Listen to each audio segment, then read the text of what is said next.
কও দেখি এইটা কি কদম ফুলের মতন দেখায় দেখি না কিসের মতো দেখায় জানি না বাবা। চিকেন ফ্লাওয়ার ডাম্পলিংস কয় এটারে, এত সেত ইংরাজিতে কইতে পারুম না, বাংলাতে কদম ফুলের মতন দেখাইতেছে। তো চিকেন কদম বা কদম চিকেন যাই কও না কেন আজকে বানাইয়া ফেলাইছি। তো সবাই কেমন আছো বন্ধুরা? আশা করি সবাই খুব ভালো আছো। আমার চ্যানেলে তোমাকে সবাইরে অনেক অনেক স্বাগত জানাই। আমার চ্যানেলের নামটা তো তোমরা জানোই, মিরাকেল সঞ্চিতা। তো এই চ্যানেলে যারা পুরানো আছো বন্ধুরা তাকে তো ধন্যবাদ জানামই আমার চ্যানেলটারে সাবস্ক্রাইব করার জন্য। আর যারা নতুন আছো তাকেও আমি আগাম ধন্যবাদ জানাই রাখি। ভিডিও দেখার পর যদি ভালো লাগে হেলে তোমরাও তো সাবস্ক্রাইব করে দিবা, লাইক করবা, কমেন্ট করবা, তাই না? তাই তোমাকেও আগাম ধন্যবাদ। তো দেখলা তো আমি চিকেনগুলো থেকে কীরকম করে হাড়গুলারে বাদ দিয়ে নিলাম, সব সলিড মাংসগুলো নিছি। এদিকে পেঁয়াজ আর কাঁচা লঙ্কার একটা পেস্ট বানায় নিছি, আর এদিকে গরম মশলাটারে নিজেই বানায় নিছি। লবঙ্গ, দারচিনি, এলাচ আর কয়টা গোলমরিচ দিয়ে হামল দিস্তায় একবারে ছেঁচাইয়া ভালো কইরা একটা গুঁড়া বানায় নিছি। দাও এবারে কি করতেছি, চিকেনটারে অনেকক্ষণ সময় দিয়া চেষ্টা করছি একটা মিহি পেস্ট বানানোর, কিন্তু কিছুতেই হইল না। কারণ এই মিক্সারের যে বাটিটা এটা গেছে খারাপ হইয়া, সেই জন্য আমারে হাতেই বাইটটা নিতে হইল। আগে ছুরি দিয়া ভালো কইরা এটারে কিমা মতন বানায় আনিছি, তারপরে শিলনোড়ায় বাইটটা নিলাম। শিলনোড়ায় বাটতে খুবই কষ্ট হইতেছিল, কি করুম, কোমরে ব্যথা নিয়ে তাও শিলনোড়ায় বাটছি। তোমরা তো জানোই আমার মায়ের অপারেশন হয়েছে, তো বাড়িতে তো আইয়া পড়ছে, ছুটি দিয়া দিছে। তো মায়েরে দেখতে আইবে কয়েকজন আমার একদম কাছের মানুষজনই বলতে পারো।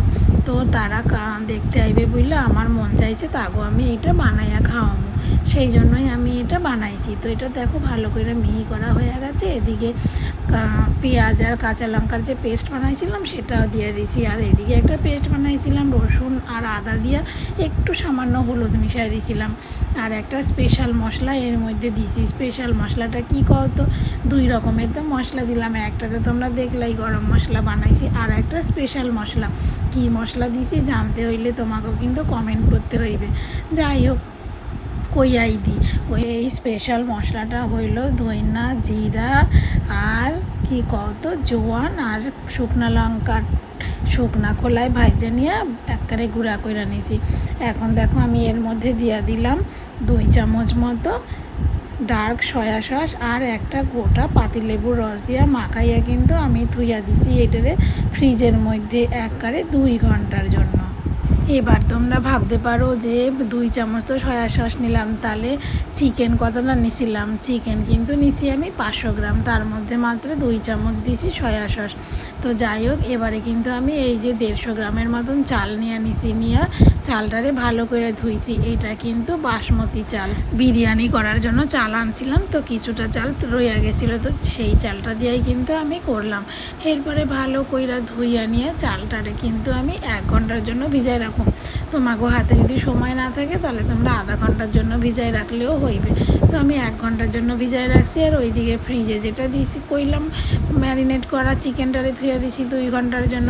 চালের মধ্যে কিন্তু অবশ্যই পরিমাণ মতো নুন দিতে হইবে। তারপরে দেখো চালটা ঝরাইয়া নিছি।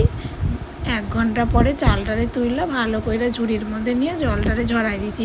এরপরে কিন্তু আমি এর মধ্যে নুন মিশাই দিব, কেন কি চালটায় যদি তুমি নুন না মিশাও হেলে কিন্তু চালের মধ্যে কোনো মশলাও ঢুকবে না, নুনও ঢুকবে না, তো টেস্ট আর লাগবে না। সেই জন্য চালের মধ্যে কিন্তু আগের থেকে পরিমাণ মতো নুন মিশিয়ে নিতে হইবে। তো এই নুন মিশিয়ে ধুয়ে আবার শুকাইতে দিয়েছে। এবারে তো আমি একটু রেস্ট নিব, আর পারতাছি না, কেন কি অনেক টাইম হয়ে গেছে, দাঁড়িয়ে অনেকক্ষণ ধরে কাজকর্ম করছি।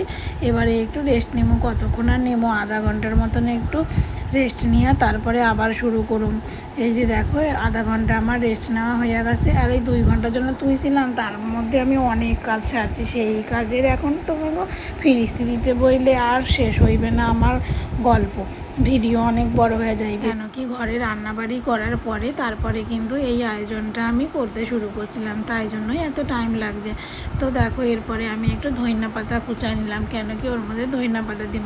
ম্যারিনেশনের সময় কিন্তু আমি ধইনা পাতা দিই নাই, এবং আর কোনো রেসিপিতেই ম্যারিনেট করার সময় আমি ধইনা পাতা আগে থেকে দিই না। ফ্রিজ থেকে বার করে যখন তৈরি করুন তখনই আমি ধইনা পাতা এর মধ্যে মিশাই দিই। তো ধইনা পাতা দিয়ে ভালো করে কিন্তু এটারে মিশাইতে হইবে। এরপরে আমি এর মধ্যে দিমু একটু চাট মশলা, 1 চামচের মতো চাট মশলা মিশাই দিব।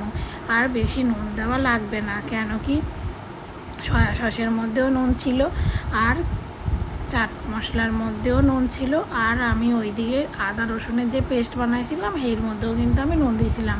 সেই জন্য আমার মনে হয়েছে পরিমাণ মতো হয়েই গেছে, যদিও আমি টেস্ট করে দেখি নাই, কিন্তু একটা আন্দাজে ধইরা নিছি যে হইয়াই গেছে। আর সত্যি সত্যিই তাই, যারা খাইছে তারা খাইয়া কিন্তু খুবই প্রশংসা করছে যে সুন্দর নাকি সব কিছুই ঠিকঠাক হয়েছে। এরপরে দেখো চালগুলো তো পুরাই শুকায় গেছে। এবারে আমি হাতের মধ্যে তেল মাখায় নিয়ে ওই যে ম্যারিনেট করা চিকেনের যে এই মিশ্রণটা বানাইছি সেইটারে ভালো করে হাতের মধ্যে গোল গোল কইরা তারপরে চালগুলোর মধ্যে দিয়ে ভালো করে কোট কইরা নিব। দেখছো কিরমভাবে কোট করতেছি, এইরকম করে একটা একটা করে সমস্ত বলগুলারই দেখো আমি তৈরি করে নিছি। এরপরেই তো কদম ফুলের মতো ফুইটটা উঠবে। এই হচ্ছে মেন রেসিপি, দেখতে পাইলা। এরকম করে দেখো আমি 2 প্লেট মতন তৈরি করছি। তো করতে অনেক টাইম লাগছে, কেন কত এই যে এটা আমার, তো এই পাত্রটা দেখো রাইস কুকারের পাত্র, আর এইদিকে বাটির মধ্যে জল দিয়ে সেই বাষ্পতে যেভাবে তৈরি হয় মোমো সেইভাবেই তৈরি করতে হইবে। এদিকে এটা কড়াইয়ের একটা ঢাকনা ফুটা ছিল বলে এটারে আবার ময়দা দিয়ে জুড়াই নাছি। তো এইটুকু পাত্রের মধ্যে কতগুলাই বা হইবে তো সেই জন্য বারে বারে করতে আমার টাইম কিন্তু অনেক লাগছে। এরপরে একটা আমি মোমো মেকার কিনা নেব, এইটা কিনলে আমার সুবিধা হইবে, একসাথে অনেকগুলা কইরা করা যাইবে। কেউ বাড়িতে আইলে না হলে অনেক টাইম নষ্ট হয়। আমার টাইম নষ্ট হোক বড় কথা না, কিন্তু যারা আসে অনেক ব্যস্ততার মধ্যে দিয়েও তো দেখতে আইসে, হেগো তো টাইমের একটা ব্যাপার থাকে, তাই না? সেই জন্যই আমি একটা কিনা নেব, যাতে আমি বেশি কইরা একবার সময়ের মধ্যে করতে পারি।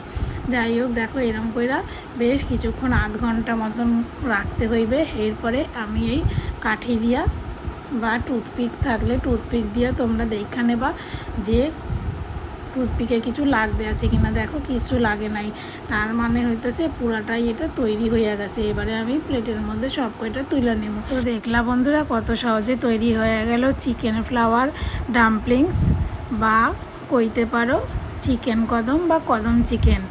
খাইতে কিন্তু খুব ভালো হয়েছিল, যারা খাইছে হেরাই কইছে। তো এত সুন্দর খাইতে হয়েছিল তোমাকে বইলা বুঝাইতে পারো না। তোমরাও এইভাবে বাড়িতে কইরা দেখবা, খাইতে খুবই সুন্দর হয়, বাচ্চারাও কিন্তু খুব মজা কইরা খাইবে। তো আমি এর মধ্যে কোনো কালার ইউজ করি নাই, চাইলে তোমরা ওপরে একটু হলুদ কালার দিয়ে আরও ফুটাইতে পারো ফুলটারে, কিন্তু আমি কিছু করি নাই। তো যাই হোক সস দিয়েই খাওয়া হয়েছে। ভিডিও কেমন লাগলো অবশ্যই জানাবা, যদি ভালো লাগে একটা লাইক অবশ্যই কইরা দিও, কমেন্ট কইরো, শেয়ার কইরো, সাবস্ক্রাইব কইরা পাশে থাইকো। সবাই ভালো থাইকো, রাধে রাধে, হরে কৃষ্ণ।